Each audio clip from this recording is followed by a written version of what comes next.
자, 여러분 안녕하십니까. 한수원 면접 합격 비결 마지막 요약을 해드리겠습니다.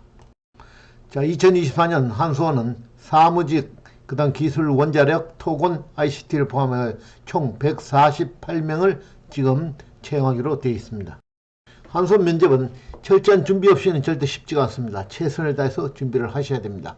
핵심을 말씀드리면 결론적으로 예의 바른 킬러가 되자는 것입니다. 킬러라는 것은 적재적소에 정확하게 슈팅을 날려줘야 됩니다. 근데 예의를 최대한 지켜가면서 그런 킬러 역할을 하자는 게 결론입니다. 자, 다른 공기업도 마찬가지지만 블라인드 채용을 하고 있습니다. 그래서 편견이 개입될 수 있는 그런 항목을 모두 삭제를 하고 직무 역량 검증을 강화한 블라인드 면접이 진행되고 있습니다. 자, 한수원 채용은 여러 절차에서 진행이 되는데 지금 2차 전형의 면접이죠. 그러니까 면접은 직업기초능력 면접 40%, 직무수행능력 면접 30%, 관찰 면접 30% 해가지고 세 번의 면접으로 이루어진다는 거 여러분 잘 알고 계실 것입니다. 이 각 프로세스마다, 면접의 각 프로세스마다 완전히 자기 것으로 해가지고 자기가 어떤 역할을 해야 될지를 정확하게 그림을 그리는 연습을 계속적으로 반복해야 된다는 것입니다. 먼저 직업 기초 능력인데요. 40점 만점입니다. 개인별로 20분이 진행이 되는데요. 인선 면접 혹은 개별 면접으로 진행한다 이렇게 보시면 되겠습니다. 자기소개서나 그 다음에 여러가지 사항을 기초로 해가지고 질의응답을 하는 그런 방식이 되었습니다. 근로윤리나 공동체윤리, 자기개발 능력, 의사소통 능력, 대인관계 능력들을 보게 되는데요. 두 가지 종류가 있습니다. 경험 행동 면접이라는 게 있고 상황 면접이 있습니다. 그래서 A, B, C, D, E로 평가가 됩니다. E는 부적격이 되는 것입니다. 여기에 특징은 질문에 대한 적절한 대답이 이렇게 쉽지가 않습니다. 그래서 준비하는 것도 여러 가지 분량이 많기 때문에 상당히 어렵다고 이렇게 볼 수가 있습니다. 그래서 자기소개서, 또 그 자기의 경험, 자기 경력, 이력 이런 걸 바탕으로 해가지고 블라인드 방식으로 질문하면은 면접관의 의도를 정확히 파악해가지고 녹여내는 답변 자세가 필요하다고 볼 수가 있습니다. 이때 면접관 입장에서는 합격의 가능성이 거의 예측이 됩니다. 자, 그래서 그거를 명심을 하시고 면접관의 어떤 의도가 있는지를 정확하게 파악하는 것이 굉장히 중요합니다. 여기에 핵심 사항은 개별 면접에서 최소 탈락되는 범죄에 들어가시면 안 됩니다. 그 탈락되는 범죄에 들어가는 첫 번째 것이 바로 예측하지 못한 그런 질문이 나왔을 때 대답을 못하고 쭈삣쭈삣하고 그런 경우가 탈락의 가장 핵심적인 원인이 될 수가 있습니다. 이때는 164 법칙에 따라 가지고 답변을 해야 되는데 그건 뒤에서 설명을 드리도록 하겠습니다. 자, 개별 면접의 순서는 시작을 하면 이제 지원자를 확인하고 면접관이 간단히 인사하고 라포 형성을 좀 합니다. 그리고 자기소개 1분으로 진행이 되고요. 그 다음에 질문을 던지기 시작하는데 이 질문은 아까 얘기했듯이 BI 방법이랑 SI 방법으로 질문합니다. BI 방법은 경험에 대해서 물어보는 거죠. 뭐만 경험에 대해서 설명해 보세요. 그 다음에 SI인 경우는 사항을 주고 이 사항에서 어떻게 행동을 하겠느냐는 질문이 되겠습니다. 두 가지 질문이라고 보시면 되겠습니다. 그러니까 회사에서 제공된 여러 가지 질문지, 그 다음 자소서에 소개된 내용, 그 다음에 일본 소개서에서 자기가 발표한 내용, 기타 면접관이 준비한 여러 가지 질의 내용을 가지고 질문을 던지게 되는 것입니다. 그리고 이 면접관은 지원자의 태도와 행동을 관찰해가지고 답변 내용에 따라가지고 그 평가, 역량과 관련된 사항을 찾아가지고 기록을 하고 종료를 하게 됩니다. 여기서 핵심은 합격을 하려면 똑같이 해서는 안 되죠. 차별화가 돼야 된다는 것입니다. 다른 사람과 차별화되기 위해서는 식상한 답변을 해서는 안 되고요. 자기 것, 자기 언어, 자기 슬로건을 갖고 사용을 해야 됩니다. 그래서 몇 가지 그런 것이 준비되어 있어야만이 적절한 대답이 그 면접관의 호기심을 끌 수 있는 대답이 될 수 있다고 보여지는 것입니다. 자, 직업 기초 능력 면접 질문의 예시를 보면요. 자, 먼저 조직 적합도나 직무 적합도가 있습니다. 우리 회사에 입사하기 위해서 어떠한 노력을 경주했는지 그 조직에 그런 것들이 어떻게 적합한지에 대한 설명을 해보라는 그런 식의 질문이 가능하겠죠. 그 다음에 직업 기초능력 질문 문항에는 의사소통 능력이 있습니다. 그 다음 문제 해결 능력, 정보 능력, 자원관리 능력, 대인관계 능력 등 다양한 질문이 가능합니다. 세부적인 것은 여기서는 일일이 다 소개할 수 없기 때문에 생략하도록 하겠습니다. 자, 결론적으로 그 면접관들은 최종적으로 면접평가부에 의해서 점수를 매기게 됩니다. 그래서 면접평가표에 나 있는 그 항목이 잘 기재될 수 있도록 그 지원자들은 항상 염두에 둬야 됩니다. 그래서 어떤 대답을 했을 때 면접관이 저 면접평가표에 높은 점수로 기록이 될 수 있는지를 항상 염두에 둔다면 답변 자세가 많이 달라질 수 있다고 보여집니다. 자, 여기 평가표에도 조직 적합도나 직무 적합도에 대한 그런 여러 가지 평가하는 항목이 있죠. 그래도 마찬가지로 그 자원관리 능력이나 대인관계 능력이나 자기개발 능력 등도 다 기록할 수 있도록 그 지원자들 이렇게 평가를 A, B, C, D, E 이렇게 해가지고 평가를 할 수 있게끔 되어 있습니다. 자, 다음은 직업 기초 능력 면접 예시가 되겠습니다. 예를 들어 상사가 본인의 의견을 무시하고 자신의 의견대로만 업무를 지시한다면 어떻게 하겠느냐, 업무적인 갈등이 생기면 어떻게 해결하겠느냐, 오직 근무에 대해서는 어떻게 생각하느냐 등등 여러 가지 질문을 던질 수가 있습니다. 중요한 것은 어떤 질문이 나오더라도 차별화시키도록 노력을 해야 된다는 것입니다. 자기 언어를 사용하고 자기 캐치프레이즈를 개발하고 자기 용어, 자기 것을 가급적이면 남들의 차별화되기 위해서 많이 얘기하는 게 좋습니다. 예를 들어 나는 도전하는 걸 좋아합니다 할 때는 도전은 무조건 남는 장사입니다 라는 캐치프레이즈를 가지고 저는 좌우명을 가지고 열심히 살아가고 있습니다. 그런 용어를 쓰면 굉장히 신선하게 이렇게 들릴 것입니다. 그 다음에 가장 중요한 것은 이 개별 면접에서 가장 중요한 것은 예상하지 못한 질문이 나왔을 때 대응하는 것입니다. 대부분의 그런 지원자들이 예상하지 못했던 질문이 나왔을 때 대답을 못하는 경우가 굉장히 많습니다. 여기서 탈락의 가장 큰 원인이 될 수가 있습니다. 그래서 예상하지 못했던 질문에 대해서는 어떻게 답변할 건지를 항상 준비를 해야 됩니다. 자, 두 번째는 직무수행 능력 면접, 다시 얘기하면 토의 면접입니다. 이건 점수가 30점이 됩니다. 조별로 120분이 이렇게 배당이 되는데요. 회사 직무사항 관련돼 가지고 어떤 주제를 주면 그 주제에 대해 가지고 문제 해결 방안을 토의를 하는 것입니다. 그래서 개별적 상황 토의를 해가지고 결과지를 작성하게 되는데 여기서는 의사소통 능력이나 문제 해결 능력, 직무 수행 능력 이런 것을 보게 되는 것입니다. 이것도 A, B, C, D, E로 이제 판정을 하게 되는데 면접관의 입장에서 이렇게 봤을 때 대부분이 여기서 뭐 이렇게 토론을 하거나 뭐 토의를 하는 과정에서 막 상대방을 이기려고 그럽니다. 그건 옳지가 않습니다. 여기에서는 이 정답을 찾는 것이 아니고 그 사실과 어떤 논거에 의해 자기 주장을 적절하게 잘 피력해 나가는 것입니다. 결코 싸우는 것이 아니고 토의를 통해 가지고 어떤 만족스러운 결과를 도출해내는 그 과정을 면접관이 보는 것입니다. 그러니까 이 120분이라는 걸 토의 면접 주제 및 그 개념들을 잘 이제 설명이 나오면 그 A4 용지로 한 3장, 4장 이렇게 나오거든요. 그러니까 한 조가 6명에서 한 8명 정도 되면은 준비를 거쳐가지고 그 다음 토론을 하고 뭐 서로 질문도 하고 이런 식으로 해가지고 결과를 도출한 것입니다. 핵심적으로 말씀드리면 토의 시에 절대로 잘난 척 하면 안 됩니다. 혼자만 모든 걸 다 좌지우지 하려고 그러면 거기는 굉장히 마이너스 요인이 작용됩니다. 더 나쁜 건 싸우는 자세는 무조건 아웃입니다. 처음 보는 당황스러운 질문이 많이 나올 겁니다. 그런 질문에 대해서 모른다고 해서 빠지면은 그것은 합격할 가능성이 없습니다. 그래서 모든 지식을 총동원해 가지고 모르더라도 당당히 녹여낼 수 있는 자세가 필요합니다. 적극적으로 내용을 먼저 어떻게 적극적으로 참여할 수 있습니까? 그래서 이게 비법이 필요합니다. 모르더라도 토의에 충분히 참여할 수 있는 그런 자세를 갖추는 게 중요합니다. 뒤에 설명을 들으시면 조금 더 이해가 가능할 것입니다. 자, 직무수행 능력 면접은 다시 말씀드리면 토론 면접이 아닙니다. 토의 면접입니다. 토의 면접. 자, 말씀드렸듯이 직무수행 능력 면접은 토론 면접이 아니고 토의 면접입니다. 다시 하면 토론은 서로 다른 주장을 논증과 실증으로 정당화하는 과정을 보는 것이지만 토의 면접은 여러 사람이 정보와 의견을 잘 교환해 가지고 어떤 결론을 도출해내는 과정을 보는 것입니다.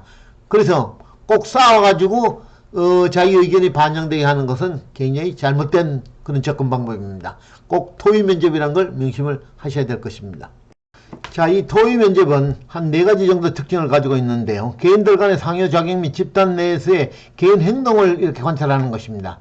그러니까 대립과 갈등을 해결하는 그 방식이나 태도를 보고자 하는 것입니다. 대화 형식과 내용 두 가지 다 관심을 갖고 집중해야 될 그런 상황입니다. 말을 잘하는 능력만이 필요한 것이 아니고 잘 경청하는 능력도 굉장히 필요합니다. 이것이 바로 평가 역량이라고 볼 수가 있겠습니다. 그러니까 의사소통 능력도 보는 거고, 개방성도 보는 거고, 사고력도 보는 거고, 그 논리성이 있는지 합리적인지 그런 판단력도 있는지 이런 걸 보는 겁니다. 가장 중요한 게 협조성, 타인과의 상호작용을 하는 행동 같은 걸 유심히 보는 것입니다. 거기다 리더십까지 갖추면 더 좋은 그룹 토의 면접이 될 수가 있을 것 같습니다.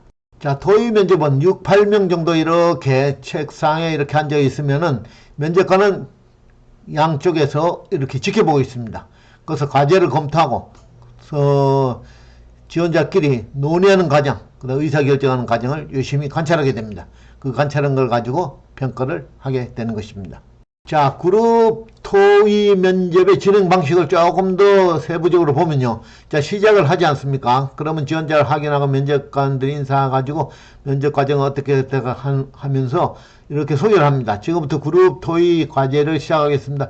여러분에게 주어진 과제는 뭐뭐뭐입니다. 본 과제에서는 팀 전체의 과제성 결과에 대한 평가와 함께 누가 더 팀 성과에 기여했는가에 대한 평가를 함께 이루어집니다. 다시 말해서 집단평가와 개인평가가 함께 이루어진다는 점에 유의하면서 토론회 진행해 주시기 바랍니다.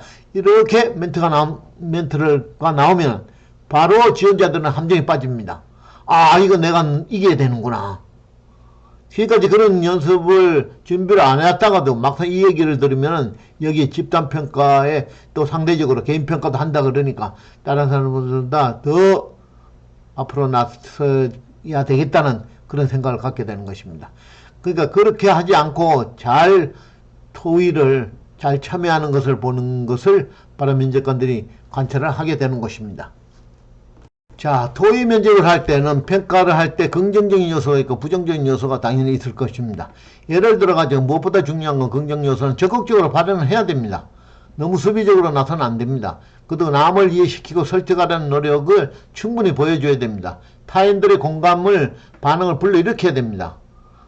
그렇지만 부정적인 요소도 상당히 많습니다. 별로 발언 안 합니다. 발언의 기회가 미약하면 상대적으로 평가할 때는 낮게 평가될 수밖에 없습니다. 주장의 강도가 부족하고 소심하고 자신 없다. 그 다음에 남에게 동조를 해가지고 쉽게 근거 없이 남에게 동조하는 경우, 이런 것들이 전부 다 부정적인 요소가 될 것입니다. 세부적으로 한 10개씩 이렇게 적혀 있는데 잘 읽어보시고, 이 요소들이 완전히 무장된 그런 연극 배우가 되셔야 됩니다. 그 단계대단계로 어떤 여러 가지 상황이 발생될 겁니다. 그 상황마다 나는 어떻게 발언을 어떻게 하겠다는 걸 여러 시뮬레이션을 여러분 해가지고 계셔야 됩니다. 안 그러면 순간적으로 지나가 버리면 여러분들이 킬러가 되는 게 바로 이겁니다. 적기에 슈팅을 해줘야 됩니다. 그걸 놓쳐버리면 여러분들은 그 게임에서 이길 수가 없는 것입니다. 근데 자, 내용에 자신이 있단 말이에요. 아, 이 내용은 내가 좀 자신 있다. 이럴 때는 인파이터로 나가면 됩니다. 우리 건투할 때 인파이터 있죠. 인파이터 공격적으로 나가고, 근데 내용이 자신이 없을 때는 아웃복스로 나가야 됩니다. 아웃복스. 아웃복스는 쫙 잽을 날리고 빼지고 잽을 날리고 빠지고 하는 그런 식의 전법을 구사하는 게 좋습니다. 그래야지 리스크가 적어집니다. 그런데 절대적으로 링 밖에 관중이 되어서는 탈락입니다. 이거는 관중이 돼서는 절대로 안 됩니다. 자, 명심해 주시기 바랍니다. 자, 그룹 토의 면접의 주의사항 몇 가지만 말씀드리겠습니다. 먼저 사회자 역할입니다. 이렇게 이제 서로가 이제 사회자를 뽑게 되는데, 자기가 자신 있을 때는 사회자를 지원하셔도 하는 것을 권장할 수가 있습니다. 적극 권장합니다. 그런데 이렇게 사회자 역할을 많이 안 해본 사람이 어설프게 이렇게 사회자를 맡으면은 마이너스 요인이 됩니다. 그래서 이거는 연습이 상당히 필요하고, 사회자가 될지 안 될지 그런 것을 연습을 통해 가지고 자신이 있을 때에는 사회자를 가급적 하는 것을 저는 추천해 드립니다. 그 다음에 자, 도중에 가장 중요한 것이 협조성입니다. 협조성. 그래서 자기 의견을 끝까지 관철시키기 위해서 막 주장을 하면은 마이너스 요인이 되기가 쉽습니다. 그 다음에 발언을 할 때 그냥 아주 근거를 두고 발언하는 게 좋은데, 이럴 때 정확한 통계 수치를 한두 번 정도만 활용하면 다른 사람에 비해 가지고 완전히 돋보이게 되는 것입니다. 그 정확한 통계 수치를 활용을 하라. 그 다음에 이제 제시된 아이디어에 대해 가지고 좀 참신성도 있어야 되고 그러는데 중요한 것은 현실성이 있어야 됩니다. 그렇기 때문에 여기에 대한 적절한 근거를, 현실성이 있다는 걸 근거를 제시하면서 발언하는 것이 굉장히 중요합니다. 또 강조하지만은 경청하는 자세를 잘 갖추는 게 중요합니다. 그리고 맞장구도 쳐주고 고기도 끄덕끄덕거리고 약간 미소도 지어가면서요. 이런 것이 필요하고요. 그 다음에 제가 좀 강조하는 건 논리적으로 전개를 하되 유머가 가미되면 굉장히 긍정적인 인상을 줄 수가 있습니다. 면접관이 말해서 상당히 매력적으로 이렇게 볼 수가 있습니다. 그래서 논리적이면서도 유머가 가미되면은 똑도 좋다. 이렇게 말씀드릴 수가 있고요. 그 다음에 자기 주장을 하다 또 좋은 의견은 얼마든지 타인으로부터 나올 수가 있습니다. 그때는 자기 의견을 저물지 않은 그런 전략도 굉장히 높은 점수를 받을 수가 있습니다. 왜? 그런 조직에 들어왔을 때 그렇게 자기 것을 놓고 다른 걸 다 수행할 수 있는 그런 자세가 돼 있다는 걸 보여주기 때문입니다. 그 다음에 이제 자기 주장을 볼 때는 프랩 화법을 쓰라고 그러죠. 그래서 먼저 P는 포인트, 자기가 얘기할 내용을 먼저 결론을 내립니다. 그 다음에 플랩의 R은 리전, 이유를 밝히고요. 그 다음에 example, 예시를 하나 들고 다시 P, 포인트, 다시 결론을 도출하는 이런 화법을 쓰면은 굉장히 좋다고 볼 수가 있습니다. 자, 토익 면접의 하나의 면접 평가표 예시입니다. 자, 토익 면접의 기술적이나 사무적으로 구분이 되는데요. 기술적인 경우에는 전공 지식을 잘 숙지를 해야 되고요. 그 다음에 기술과 관련된 최근 이슈 같은 데 관심을 갖고 준비를 하셔야 좋습니다. 사무직은 공동 주제가 주로 나오는데요. 여러 가지 예를 들어 가지고 지역 주민과의 상생 방안이나 그다음 조직 내부의 갈등 해소 방안, 청렴도 향상 방안 이런 내용들이 단골로 많이 등장을 지금까지 했다고 볼 수가 있습니다. 그래서 이 원이 5개 가지고 있는데 이게 굉장히 중요합니다. 자, 이런 토익 면접을 할 때는 자기가 의견을 제시할 수도 있습니다. 그 다음에 반대 의견, 누가 다른 사람의 의견에 대한 반대 의견을 제시할 수도 있습니다. 그 다음에 다른 사람이 제시한 내용을 수용할 수가 있습니다. 그럼 다른 사람이 된 내용을 보완을 해가지고 또 다시 재제시를 할 수가 있습니다. 그러나 타 의견을 부분적으로는 수용하고 부분적으로는 문제에서 가지고 수용할 수 없다는 그런 여러 가지 입장이 있을 것입니다. 이런 5가지를 적절하게 다 사용을 하셔야 됩니다. 어느 부분이 그 토의에 자기가 해당될지는 모르지만 이 5가지는 항상 염두에 두시고 토의에 참석을 하셔야 됩니다. 핵심을 말씀드리면 전체 토의 시간 중에 여러 사항이 전개되는데 그 속에서 자기 주장을 어떻게 필요하고 마무리하느냐에 대한 전체 프로세스가 머릿속에 그림이 그려져 있어야 된다는 것입니다. 그런 상황에 내가 그렇게 하면 되겠지라고 막연하게 생각하는 게 아니고 이런 여러 가지 시뮬레이션을 준비를 하셔야지 이럴 때는 내가 어떤 발언을 하겠다 이런 거를 충분히 자기가 숙지를 하고 계셔야 됩니다. 그래야지 킬러처럼 적절한 슈팅이 가능하다는 것입니다. 다음은 직무수행 능력 면접 예시입니다. 발전소 운영 관련 인프라의 디지털과 아날로그 방식에 대한 장단점을 비교해 보시오. 혹은 발전소 이제 온배수가 나오지 않습니까? 온배수 배출 문제에 대한 해결 방안을 도출해 보시오. 그런 토의를 해보라는 것입니다. 태풍에도 대비할 수 있는 발전소의 안전 대비 방안이 무엇인지 토의해 보세요. 발전소 주변 지역과 주민과 반복되는 갈등이 있는데 그 갈등 해소 방안에 대해서 토의를 해보세요. 이런 식으로 합니다. 그 과정에는 여러 가지 설명을 지금까지 많이 했고요. 상대방의 경청하는 것이 굉장히 중요합니다.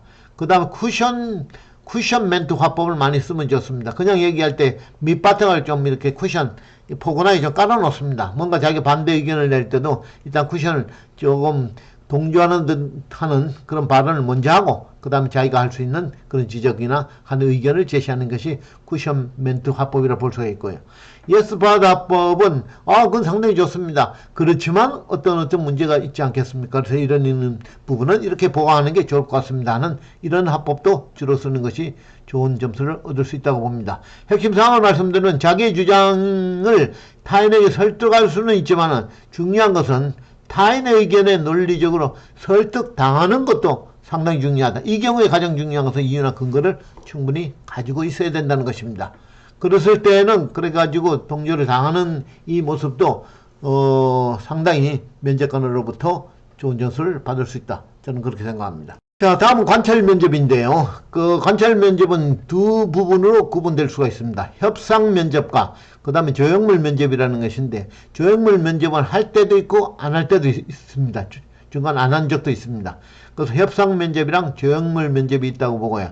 120분 또는 165분 조형물 면접까지 했을 때는 165분 이렇게 진행되고 있습니다. 약간의 변동은 있을 수가 있습니다.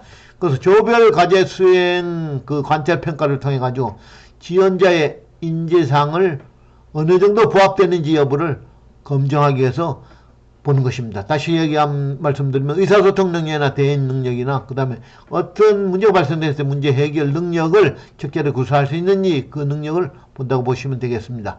협상 조건을 5개에서 3개에서 한 5개 정도 주어진 내용을 이렇게 그 안에서 주어지면 그 안에서 각 조별로 선택을 하는 과정에 여러 가지 회의도 해야 되고 협상까지 해가지고 1차 협상을 하고 또 다시 회의도 하고 뭐 2차 협상을 하고 이런 식으로 그 조원들이 적절하게 역할을 할 수 있는 그런 부분들을 본다고 보시면 되겠습니다. 이것도 A, B, C, D, E로 해가지고 E는 부적격이 되는 것입니다. 면접관의 입장에서 제가 이렇게 봤을 때는 가장 중요한 게 내 의견이 다른 의견이랑 틀릴 때 어떻게 내 의견을 타당성 있게 전달하고 상대방이 받아들일까 하는 그 능력을 보는 것도 굉장히 중요하고요. 이게 이제 정답을 찾는 게 아니지 않습니까? 그러니까 어떤 사실이나 어떤 자기의 논거에 따라 가지고 자기 주장을 적절히 어떻게 잘 펼쳐갈 수 있는지 그런 거를 본다고 이렇게 보시면 되겠습니다. 여기에서도 아까 토의 면접에서도 말씀드렸지만 싸우는 게 아닙니다. 토의를 통해 가지고 가장 만족스러운, 여기는 협상이기 때문에 우리 쪽이랑 상대 쪽이랑 모두 만족스러운 그런 결과를 도출할 수 있는 그 과정, 이 과정에 어떤 역할을 참가자가 하는지 그것을 보신다고 보면 되겠습니다. 그래서 참가자가 여기서 중요한 것은 이렇게 한번 생각해 보십시오. 여러분이 참가자가 아니고 면접관의 입장이라면 어떤 사람한테 점수를 잘 줄까? 무조건 자기가 앞에 나서가지고 막 쏴가지고 자기 의견 맞다고 하는 사람한테 점수를 잘 주고, 안 그러면 뒤에서 잘 조정하고 조율을 하고 적당하게 자기가 발언해가지고 합리적인 그런 결과를, 상대방이 윈윈할 수 있는 결과를 도출할 수 있는 그런 사람한테 더 잘 줄까? 스스로 한번 판단해 보십시오. 그러면은 자기가 어떻게 행동할지가 답이 나온다고 볼 수가 있습니다. 자, 그래서 1부의 협상 면접은요.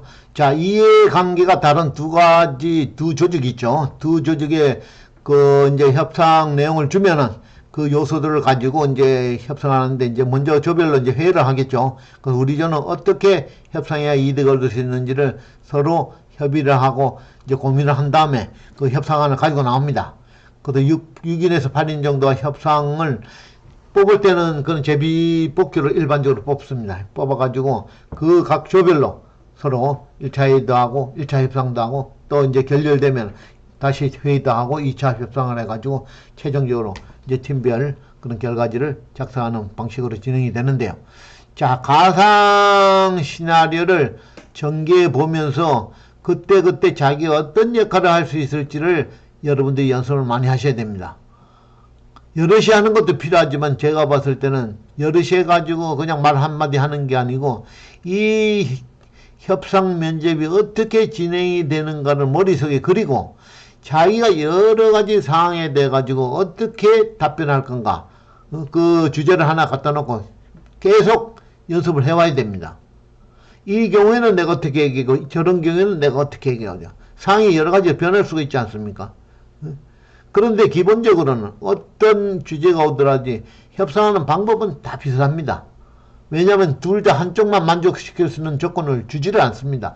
거의 비슷한데 하나는 좀 유리한 쪽이 있으면 하나는 이쪽은 좀 불리하지만 다른 게 좋은 측면이 있는 그런 서로의 장단점이 다 있거든요. 그걸 가지고 잘 해가지고 우리는 이쪽 거를 하면서 저쪽은 이 정도는 양보를 해줘야 된다 하는 그런 절충점을 찾는 그런 과정을 보는 것이 가장 중요합니다. 그렇기 때문에 바로 핵심은 협동심을 보여주는 것입니다. 적극적으로 의견을 제시하는 건 무조건 중요합니다. 그렇지만 타인의 의견들 잘 경청하고 의견도 잘 조율해가지고 합의안을 만들어내고 이런 부분을 가지고 잘 자기 주장을 할 수 있는 그런 협상도 하고 그게 결렬이 됐을 때는 다시 또 재협상을 위해서 여러 가지 준비를 잘 갖추는 그런 모습들. 하여간 중요한 것은 적극적으로 이 토론에 참여하고 있다 하는 느낌을 주는 것이 개별적으로는 굉장히 중요한 사항이다. 이렇게 말씀드릴 수가 있겠습니다. 자, 협상 면접 예시를 몇 가지 좀 들어봤습니다. 두 번째 사항에 쇼핑몰과 카드사 간의 결제 수수료라는 게 있지 않습니까? 그 결제 수수료 협상에 관한 그런 하나의 예시가 있고요. 그 다음에 전자도서관 개편에 따라가 전자책 유통 과정의 세부 사항 어떻게 조율할지 하는 그런 문제도 나오고요. 그 다음에 맨 마지막에 지역주민 대표와 발전소 측 사업 담당자 간의 입장에서 이런 협상을 진행해보라는 그런 예시도 있습니다. 그래서 상대방을 잘 경청하고 적극적으로 협상에 임한다는 그런 인상을 주는 것이 중요합니다. 그래서 더 나은 방안을 도출하도록 최대한 노력하고 있다는 인상을 면접관에게 주셔야 되는 것입니다. 그래서 핵심은 구체적인 협상이 진행돼야 하는데 어떤 부분이 양보 가능하고 또 어떤 부분은 꼭 우리가 이렇게 얻어야 되는지 이런 어느 선까지 어떻게 해야 되는지를 잘 파악해가지고 그 파악도 혼자서 하는 게 아니라 그 팀, 조에, 같은 조에 있는 그런 멤버들과 잘 협의하는 과정 이런 것들이 잘 보여주는 게 중요합니다. 자, 그래서 서로가 저쪽 조와 이쪽 조가 서로 윈윈할 수 있는 그런 협상안을 도출하기 위해서 열심히 노력하는 모습, 이 모습이 좋은 점수를 받을 수 있는 부분이라고 판단이 됩니다. 마지막으로 조형물 면접인데요. 자, 이제 조형물을 어떤 걸 하라고 이제 오더 내려오면 그 준비를 하긴 한 다음에 15분 동안 작품 설계를 이렇게 합니다. 그 다음에 이제 작품 활동에 들어가게 되는데요. 자, 면접관 입장에 봤을 때는 이 조형물 면접을 할 때는 뭐를 보느냐?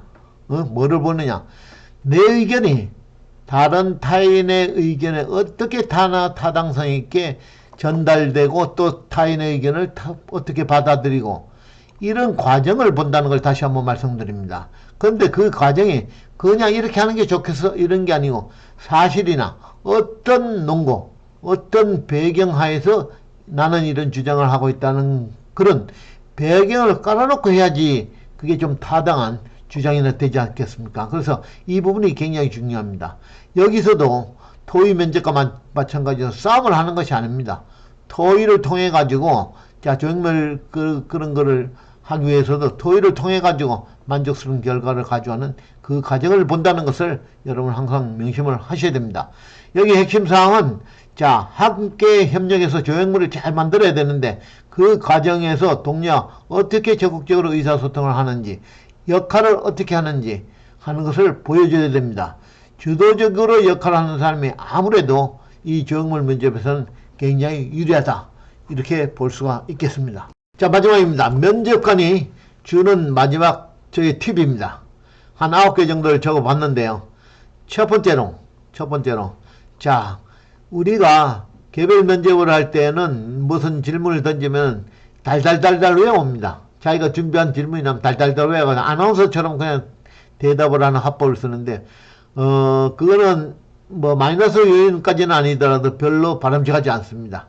그래서 그런 내용을 조금 말하듯이 설명하듯이 이렇게 자연스럽게 이렇게 화법을 구사하는 것이 오히려 보기에 더 좋습니다.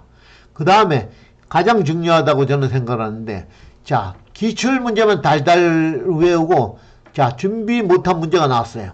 근데 여기에 대한 답변을 전혀 못하는 경우를 많이 봤습니다. 왜냐하면 준비한 걸 너무 달달달 외우다 보면은 준비를 못합니다. 그래서 저는 이 면접 제가 지도를 할 때는 항상 이 지금 준비한 거는 아무것도 안 나온다. 전혀 모르던 문제가 나온다. 이 전혀 모르는 문제가 나서 나는 어떻게 답변할 건가를 준비를 하셔야 됩니다. 그거는 여러분들에게 지금 여기에서는 제가 그 공개적으로 밝힐 수는 없고요. 여러분들이 스스로 답을 찾아가지고, 근데 하여간 명심을 하셔야 됩니다. 꼭 여기 질문에 내가 준비하지 않은 그런 질문이 무조건 나온다고 생각을 하셔야 됩니다. 그래서 이 질문에 무조건 대답을 하셔야 됩니다. 그게 굉장히 중요합니다. 아까 1대 6대 3의 법칙에 따라 하라고 제가 말씀드렸죠. 세 번째, 합격자들의 말을 듣고 성공담이 나오지, 합격했으니까요. 거기에 따라 가지고 판단을 하는데 그건 잘못됐습니다. 제가 이렇게 들어보면 합격자인데 저도 지도해가지고 합격한 그런 우리 사람들 보면은 막 이렇게 얘기를 합니다. 근데 그게 잘못된 경우가 굉장히 많습니다. 그래서 그렇게 성급하게 판단할 사항은 아니라는 거고요. 그 다음 뭔가 질문이 나왔을 때 거짓말인지 뻔히 아는데 거짓말하는 경우가 있습니다. 이것은 굉장히 치명타가 될 것입니다. 그래서 거짓말을 하셔는 안 됩니다. 자, 그럼 어떤 모습을 보여주는 게 좋으냐? 저는 약간의 꼭 한 손에 취업을 하겠다, 여기 합격을 하겠다는 그런 간절함이 보이는 게 좋습니다. 그런데 간절함이 보이면 너무 허둥지둥하면은 그것도 좀 보기 안 좋습니다. 그래서 간절함이 있는데 좀 침착하고 대범함도 좀 갖춘 그런 하나의 표현을 쓰는 것이 좋지 않을까 저는 생각이 됩니다. 자, 여섯 번째는 논리성이 없으면은 진짜 문제입니다. 이거는. 그래서 뭔가 의견을 제시할 때는 가급적인 충분한 나름대로의 논리성을 구가하셔야 되는 것입니다. 자, 일곱 번째는 토의 면접 시 아까 그것도 똑같습니다. 모든 면접이 다 그렇습니다. 이게 싸우러 오는 게 아니죠. 그래서 토의 면접 시 최악의 경우는 싸움 해가지고 이기려는 그런 자세를 갖는 사람이 있습니다. 이거는 이기는 것이 아니고 우리가 만족스러운 결과를 도출하는 것이기 때문에 결코 그런 자세는 바람직하지 않다고 봅니다. 여덟 번째, 무임승차입니다. 무임승차는 무조건 이거는 높은 점수를 받을 수가 없습니다. 그래서 아무리 어려운 문제가 나와도, 잘 모르는 문제가 나와도 참여할 수 있는 비법을 스스로 터득을 하셔야 됩니다. 아까 제가 딱 설명을 드렸죠. 수용하는 것도 있고, 그 다음 보완하는 것도 있고, 대체 의견 등을 낼 수가 있잖아요. 자기가 잘 모르더라도 이런 분 들어보니까 상당히 공감이 간다, 난 적극적으로 찬성을 하겠다. 하지만 이런 부분까지 조금 더 보완을 시키면 어떨지 한번 내 의견을 제시해 보겠다. 이런 충분히 참여할 수가 있습니다. 나는 더 내용을 모르니까 거기다 안 끼어들으면 절대로 성공할 수가 없다는 거 분명히 인식을 하고 계셔야 됩니다. 마지막 아홉 번째입니다. 아까도 잠시 좀 설명을 자기 언어를 쓰고 자기 캐치프레이즈를 쓰라고 했는데 위인의 언어를 써야 됩니다. 그래서 이거는 평상시에 숙달이 안 된 용어들입니다. 예를 들어 가지고 여러 가지 좋은, 우리가 알고 있는 단어지만 잘 안 쓰는 단어들도 상당히 많지 않습니까? 그런 좋은 단어들을 한 20개 정도를 개발해가지고 입에 좀 익혀야 됩니다. 동기부여. 나에게 큰 동기부여가 됐습니다. 이 동기부여 잘 안 쓸 수 있지 않습니까? 그래서 동기부여는 하나의 외적인 그런 그것도 있지만 내적인 하나의 동기부여도 있다. 그래서 스스로에게 저를 칭찬하는 것이 저한테 가장 큰 동기부여 중에 하나라고 저는 생각합니다. 이런 식으로 해가지고 얘기를 풀어가면은 조금 더 고급지게, 더 품격 있게 이렇게 면접에 응할 수 있다. 저는 그런 결론을 내리고 싶습니다. 자, 이렇게 최대한 빨리 진행하는데도 한 30분이 걸렸습니다. 원래 이거 한 3시간 정도 걸려가지고 지금 설명이 되는 거를 30분으로 제가 줄이고, 그 다음에 예시 이런 거는 자세히 제가 말씀을 못 드렸습니다. 자, 여러분, 전부 다 바르시는 그런 공기업에 합격을, 특히 한수원에 희망하시는 분들은 이런 준비를 차근차근 해 가신다면은 결코, 굉장히 그냥 불가능한 문턱은 아니다. 저는 그렇게 생각합니다. 여러분 중에 누군가는 틀림없이 그 문턱을 뛰어넘을 수 있기 때문입니다. 여러분의 성공을 저는 간절히 기원합니다. 여러분 끝까지 들어주셔서 대단히 감사합니다. 김관열이었습니다. 감사합니다.